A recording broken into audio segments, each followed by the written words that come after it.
नमस्कार दोस्तों। तो आज हम लोग क्या जानेंगे? जल जानेंगे। जल क्या होता है, जल के कितने प्रकार होते हैं, तो यह सब हम आज जानेंगे। तो देखिए, जल क्या होता है। जल एक अकार्बनिक यौगिक यानी यह यौगिक होता है H2O, जिसमें कार्बन नहीं पाया जाता है, इसलिए इसे क्या बोलेंगे? यह अकार्बनिक पदार्थ होता है। कौन? जल। इसकी संरचना जो होती है कोणीय होती है, जो 104 डिग्री और 25 सेमी, लेकिन हम लोग 104 डिग्री याद रखेंगे। तो क्या होता है? यह रंगहीन, गंधहीन और स्वादहीन होता है।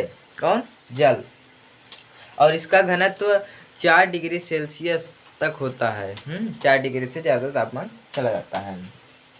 इसका घनत्व क्या होता है? 4 डिग्री। क्या रहा?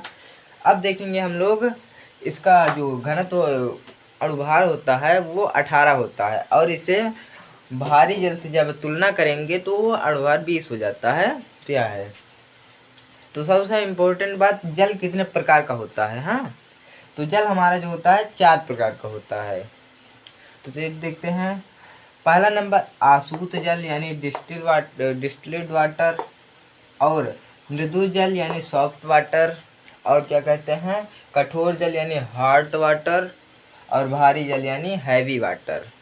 और कठोर जल 2 प्रकार के होते हैं, एक अस्थाई और स्थाई।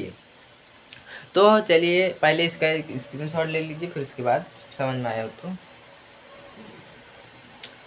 तो चलिए हम लोग पहले पार्ट में आसूत और मृदु जल जानेंगे, फिर दूसरे पार्ट में कठोर जल जानेंगे, और तीसरे पार्ट में हम लोग भारी जल जानेंगे। तो इसका 3 पार्ट अभी और बनेगा। तो अगली वीडियो हम चलते हैं इसके बारे में जानने के लिए। तो नमस्कार, धन्यवाद।